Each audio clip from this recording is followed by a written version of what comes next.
Nous présentons aujourd'hui le compte administratif 2020 de la région Île-de-France qui montre qu'en 2020, évidemment marqué par la crise de la Covid, la région a su investir dès le mois de mars très rapidement 150 millions d'euros pour aider les franciliens et les entreprises franciliennes, mais aussi les soignants partout sur notre territoire. 1,3 milliard voté en juin également pour venir en aide et avoir le plus grand plan de relance de France après celui de l'État. Et malgré tout, alors qu'on aurait pu penser le contraire, 2020 a été une année record en matière d'investissement. Finalement, depuis 2015, la région a baissé ses dépenses de fonctionnement 5 années de suite, a augmenté ses dépenses d'investissement, a investi massivement au service des franciliens sans avoir massivement recours à la dette puisque nous avons stabilisé l'emprunt depuis 2015 en volume.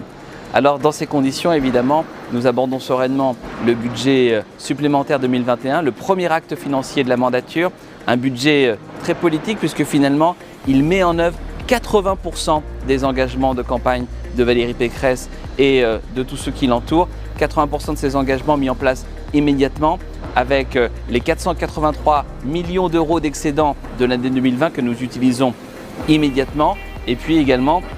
avec des crédits nouveaux, des crédits complémentaires que nous ajoutons pour faire en sorte de mettre en œuvre ces engagements et que la promesse, comme d'habitude, soit tenue.